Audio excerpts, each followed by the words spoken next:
Have you ever wondered why vampires are so afraid of garlic? A peculiar question, isn't it? But then again, the world of vampires is filled with such oddities. Picture this: an immortal being, powerful and fearsome, recoiling at the mere sight of a common kitchen ingredient. Hilarious, right? Or perhaps it's not the smell that bothers them, but the heartburn it causes. Who knows? Well, buckle up, because we're about to dive deep into the fascinating world of vampires. The concept of vampires has been around for several millennia. These nocturnal creatures, known for their insatiable thirst for blood, have been lurking in the shadows of our collective imagination for far longer than you may think. Let's take a trip back in time to ancient Greece.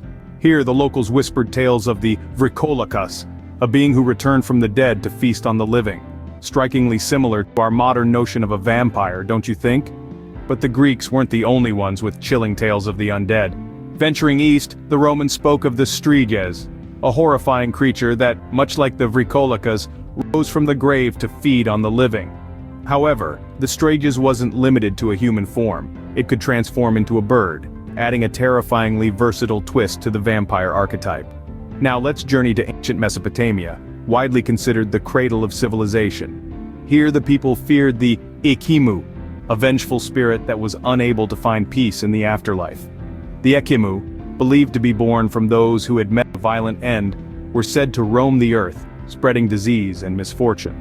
While they didn't directly drain the life force of their victims like their Greek and Roman counterparts, the Ekimu certainly shared the vampire's penchant for causing chaos and despair. As you can see, each of these ancient societies had their own spin on the vampire myth, reflecting their unique cultural fears and beliefs. Despite their differences, these early vampire-like creatures share common features. They all return from the dead, they all cause harm to the living, and they all incite profound fear. So it appears that the fear of the undead is as old as civilization itself.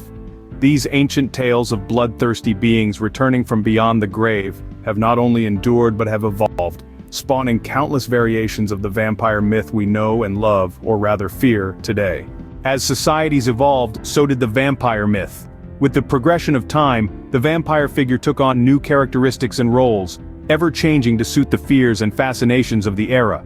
During the Middle Ages, the vampire myth began to take a more sinister turn. Previously seen as spirits or demons, they were now perceived as undead creatures returning from their graves to feast on the living. These tales were often used to explain the unexplainable. Why did crops fail? Why did a healthy person suddenly fall ill? The answer was simple: vampires. The Renaissance, a period of rebirth and enlightenment, did not dispel the vampire myth but rather gave it a new twist.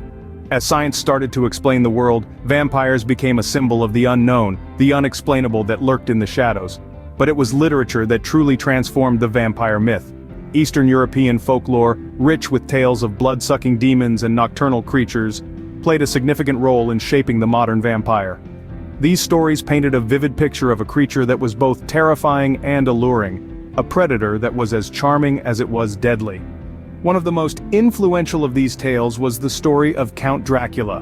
Bram Stoker's iconic novel took inspiration from these Eastern European legends and amplified the vampire myth, creating a character that was both sophisticated and savage, a creature of the night who preyed on the innocent while maintaining the facade of a gentleman. This elegant, charismatic version of the vampire quickly took hold in popular culture, replacing the monstrous image of the Middle Ages.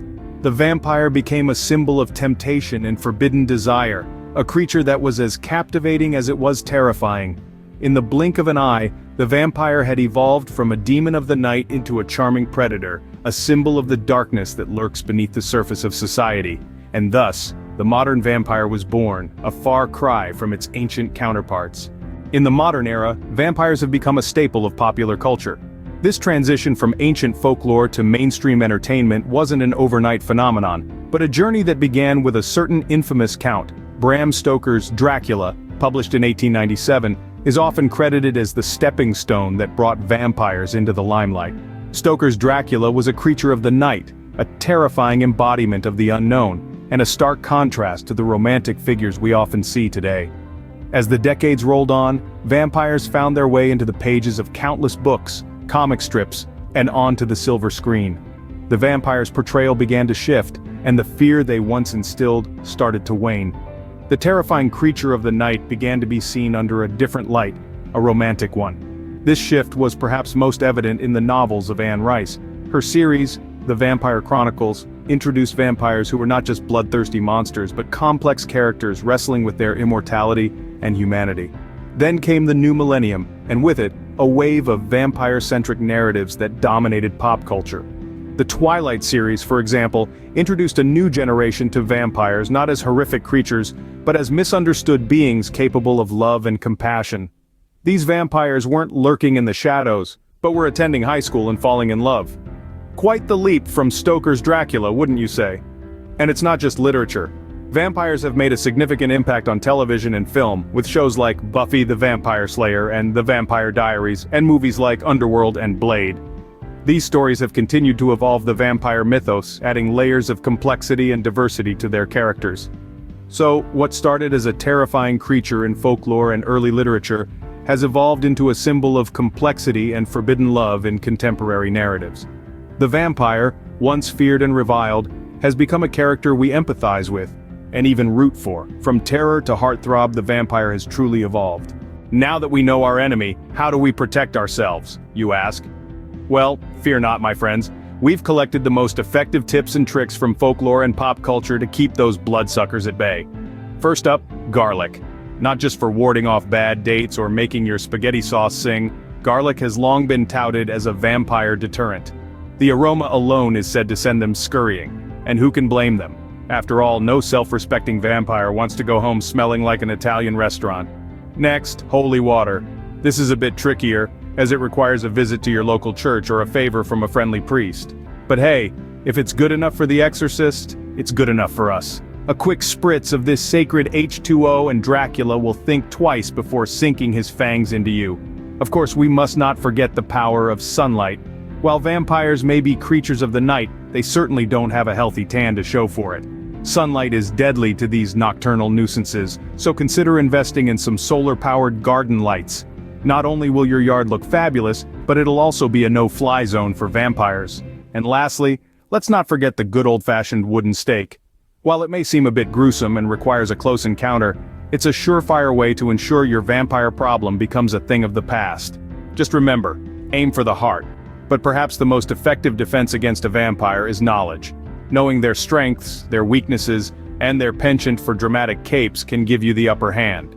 So keep learning, keep preparing, and never underestimate the power of a well-placed clove of garlic or a sunny day.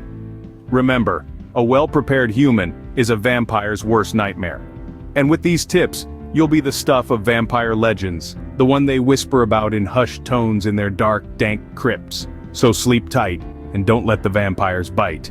So, there you have it, a brief history of vampires. We've taken a thrilling journey through the ages, beginning with the ancient origins of the vampire myth. From the blood-sucking creatures of old folklore to the modern-day charismatic and sometimes sparkly vampires of pop culture, these creatures have certainly evolved. We've seen how these myths originated from our ancestors' fear the unknown, how they used tales of vampires to explain inexplicable events or to enforce societal norms. Remember how these legends often reflected the fears of the time, such as the plague or other diseases. Then, we watched as these legends morphed and grew with society, eventually becoming a staple in our popular culture. From Bram Stoker's iconic Dracula to the teen romance Twilight series, vampires have sunk their teeth into our collective imagination, becoming a symbol of fear, power, and sometimes romantic allure. We also had some fun exploring the more humorous side of vampire defense. Who knew that garlic, holy water, and a good old wooden stake could be so essential in our hypothetical survival kits? Not to mention, the importance of always having a mirror on hand because, as we all know, vampires can't see their own reflections. Next time you see a vampire, don't forget your garlic and holy water. Until then, stay safe and keep your stake sharp. But wait, before you go, don't forget to subscribe to our channel and smash that like button if you enjoyed this video and want to see more content like this. Your support helps us create more thrilling journeys into the unknown, so let's keep the adventure going.